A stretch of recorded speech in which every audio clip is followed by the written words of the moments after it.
So hi guys, welcome back to my channel. As you guys would have noticed in the last video, I did a PDI on the Nexon EV. I finally taken the delivery of the car on 26th of June. I had booked this vehicle on 3rd of May, and it took me near about 1.5 months for it to just come, and I could have my hands on it and drive it out. So, some of my key learnings from this car in the first 200 kilometers is that it's an amazing vehicle, given the fact that this kind of a luxury of having no noise in your vehicle or having any kind of a diesel rattle is just not there. So this kind of a luxury is something not even a 50 lakh or a crore rupee car can afford you today,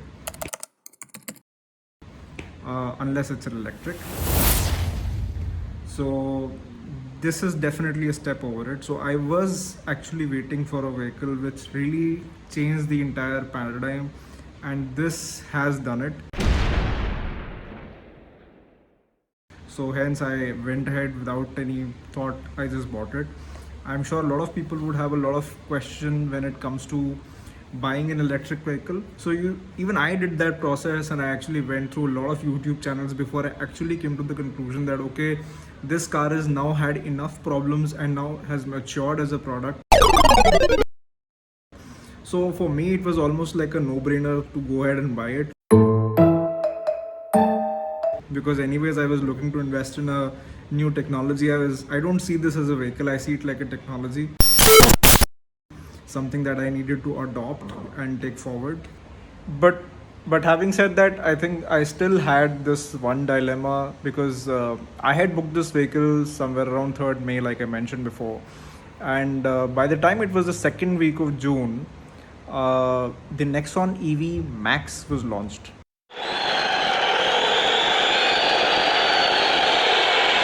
And that really changed the game. So I again went to a complete overdrive trying to find out what is the real add-on to the new vehicle, that is the Nexon EV Max, and how does it really compare to this previous vehicle, that is the current Nexon EV. Coming to the specifics, so the Nexon EV Max scores over the Nexon EV on almost all the fronts, which includes power, torque, drive modes, battery pack, acceleration, adjustable regenerative braking, drive range, and it also packs in a very important feature, which is the cruise control, which is the real game changer here. So using this, you don't really have to adjust a lot with the pedal, and you can simply set up the speed and forget about it. The car will automatically give you fantastic range. Now you might be wondering why I've got the cruise control mentioned here under the performance. That's simply because this is really going to change the way how you're going to drive this car, and this is the only way you're going to get that 437 coveted range, and that too given the fact that you've got a very featherlight foot on the pedal. So EV Max in a way promised that this would easily do about 280 to 90 kilometers in the real world. I'm not going to take the ARAI claim mileage, because that is somewhere close to 437, which is, I personally feel, is not possible given the situations in our roads. And as far as I know, that these ARAI tests generally happen with different set of tires and different conditions altogether. So there's a huge star mark when it comes to that, whatever kilometers they claim. Having said that, I was very keen on seeing what's the actual distance that can be traveled. So I did a test run on the Nexon EV Max as well, and I realized that the gap is not very huge. So now that we have the performance features out of the way, we can talk about the ergonomic features which are there in the Nexon EV Max as compared to the Nexon EV. You get the ventilated seats, you get the larger gear selector in which you can clearly see what gear you're on. You get the air purifier, the wireless phone charger, the auto dimming IRVM, you get the parking brake. Essentially all these features really add a lot of weight and make it more compelling for you to buy the Nexon EV Max. Now coming to my own requirements of the Nexon EV. Look at my usage, I would be driving this vehicle somewhere in the main heart of Mumbai. I live in Kharghar, which is Navi Mumbai, and I travel from here to my office, which is somewhere around Vashi. So generally that distance is not more than 22 23 kilometers one side, and 50 kilometers give and take in a day. That would be my office run and back. But there would be days when I need to move out. I need to probably go to the central Mumbai, or some, let's say, Cuff Parade or some place. That day my running would be somewhere close to 100 odd kilometers back and forth. So I had this thing in mind that okay, roughly in a day I would not do more than 150 or maybe even 200 kilometers would be the tops. So that city part was very well covered because I understood very well that the car was going to perform beautifully when it comes to 200 kilometers. The next concern was that I was always looking to take this vehicle out of the city. So this was the catch. People were saying it's a big limitation beyond 200 kilometers. So that really got me thinking on the Nexon EV part now. So now that we have the performance and the features out of the way, we're going to discuss about the pricing between Nexon EV and the Nexon EV Max. If you look at the ex-showroom cost of both the vehicles, the Nexon EV Max is 1.79 lakhs more expensive over the Nexon EV.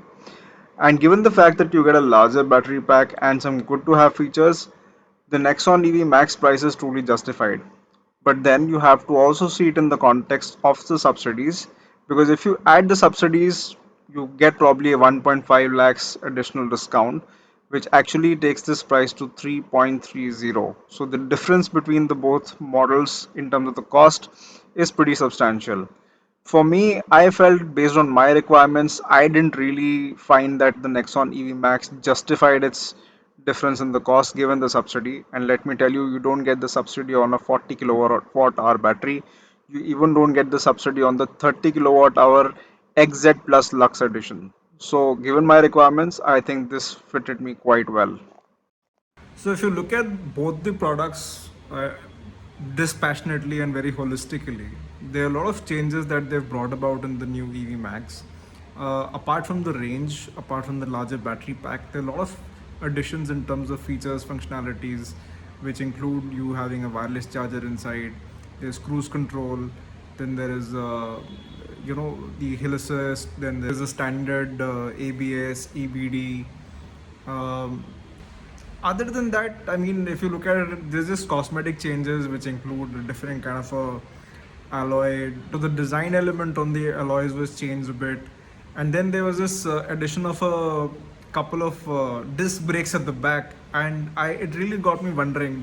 This car has got such a good regenerative system, and you practically don't need to use the brakes in this car.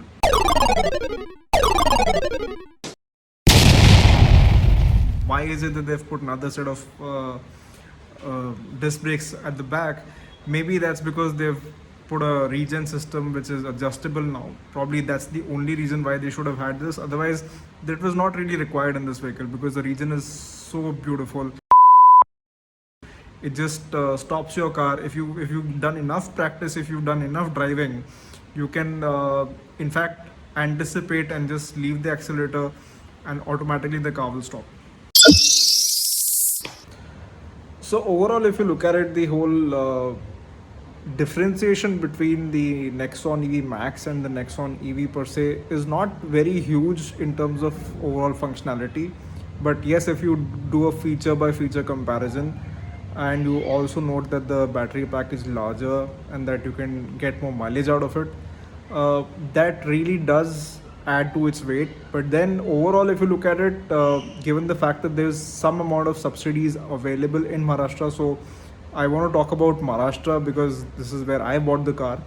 There are subsidies available right now. So if you look at it from that lens of the cost itself, then you're getting the same experience at almost 4 lakhs cheap,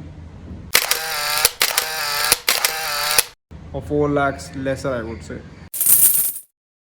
So yeah, so I mean, given all of these things, I really did the calculation. I put the math: 2 plus 2 4,